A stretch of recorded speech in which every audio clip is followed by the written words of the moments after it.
O Brasil é o país que mais desmata do mundo e também o que mais mata ativistas ambientais. Definitivamente, nós não queremos ser líder nessas estatísticas. Temos que conciliar o desenvolvimento rural com a valorização da floresta em pé e a diversidade biológica e cultural. Precisamos de um Sistema Nacional de Meio Ambiente integrado, inteligente e simples, que valorize o manejo florestal e simplifique a burocracia para projetos sustentáveis. Nós precisamos agir agora, porque apesar dos avanços com a redução do desmatamento nos anos 2000, o meio ambiente ainda continua sendo tratado por muitos dos nossos governantes como um obstáculo ao desenvolvimento. O Brasil é um país florestal, mega diverso, com uma natureza incrível, mas a gente tem cada vez menos chances de usufruir dela, porque as perdas estão ocorrendo de uma maneira muito acelerada.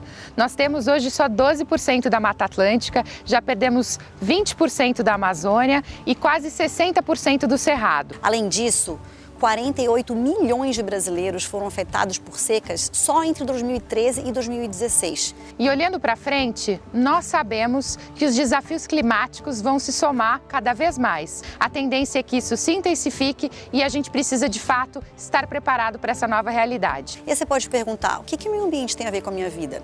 Absolutamente tudo. E é exatamente por isso que nós, no Movimento Agora, trabalhamos com propostas baseadas em evidências e elencamos 3 prioridades que consideramos essenciais para vencer os desafios da sustentabilidade no Brasil. 1. Estimular uma economia de baixo carbono.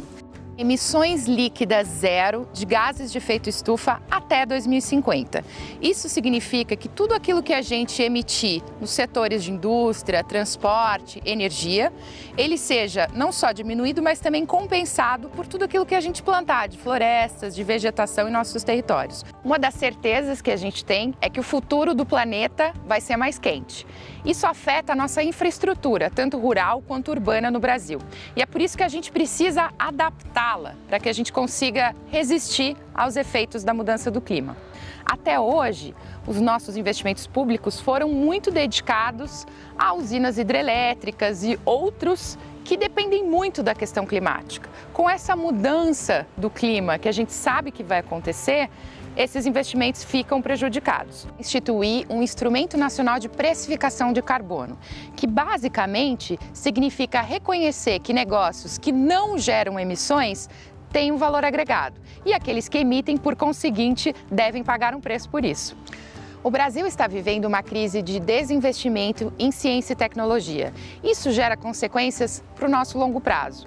Por isso que a proposta do Agora é inovação para a economia de baixo carbono. E disso depende o quê? O investimento nas universidades para pesquisa básica e também para os empreendedores, para que eles possam testar, prototipar e inovar. A nossa energia está cada vez mais cara. A conta de luz já subiu 40% desde 2012 e a tendência é que isso continue subindo. E a solução está na nossa mão, é a gente partir para um sistema 3D, ou seja, digital, porque a gente vai poder controlar o nosso consumo, descarbonizado, porque a gente vai poder usar solar, eólica, enfim, energia que a gente mesmo produz e por isso que a gente chama de distribuída. O futuro é esse, mas ele tem que começar agora. 2. Eliminar o desmatamento e a grilagem de terras.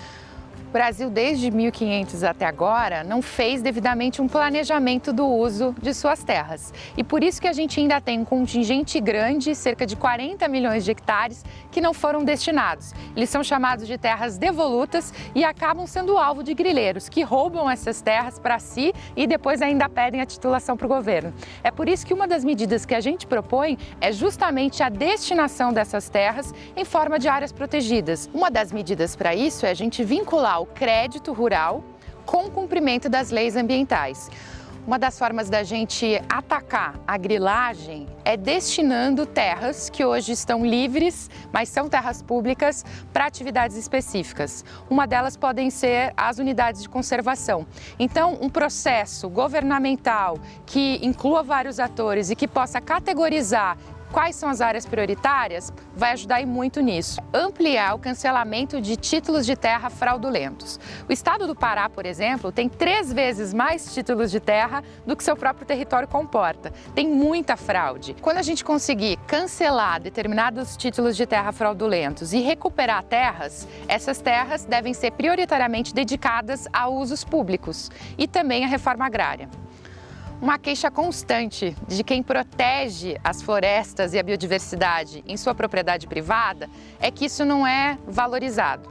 Mas quem desmata, sim, esse tem o dinheiro da venda da madeira, ou mesmo de outras culturas, e acaba também revertendo ICMS para o município. Então a gente tem aqui uma equação que precisa ser invertida, né? Para que quem faz atividade sustentável tenha incentivo econômico para continuar fazendo e produzindo natureza, e aquele que desmata seja de fato responsabilizado. Todo mundo sabe que a gente é aquilo que a gente come, e comer é um ato político. Por essa razão que é tão importante que as políticas públicas passem a valorizar os alimentos que são saudáveis, naturais, oriundos de agroecologia e da agricultura familiar. É por isso que a merenda escolar baseada em agricultura familiar, em agricultura orgânica, enfim, até mesmo de produtos indígenas, ela é tão importante. É assim que a gente pode dar valor de fato ao que advém desses sistemas de alimentação saudável. E 3, alavancar o capital natural. O licenciamento ambiental é um instrumento utilizado no mundo todo, não é só nosso. E ele tem uma função muito importante, que é fazer com que empreendimentos, eles de fato considerem as suas externalidades ambientais e ao mesmo tempo as compensem. Se garantir o consentimento prévio, livre e informado de povos indígenas e populações tradicionais afetadas por empreendimentos. Isso não é uma questão nossa somente, é também de uma convenção da Organização Internacional do Trabalho, que foi ratificada pelo Brasil e já regulamentada, mas que tem sido pouco implementada. Apesar das questões ambientais serem tão sistêmicas e da gente precisar de tanta integração entre água, floresta, agricultura e clima, a política ambiental ela ainda é muito compartimentada. Nós não temos um sistema inteligente para o meio ambiente. E é por isso que o Agora está propondo o Sistema Único Ambiental. A gente considera a necessidade de ter um alinhamento entre municípios, estados e União para que as políticas ambientais sejam bem implementadas e que aqueles órgãos que de fato efetivarem aquilo que for necessário, eles tenham uma gratificação por isso. Ou seja, quem tiver o melhor desempenho vai receber mais transferências fiscais, assim como já acontece em outras políticas públicas.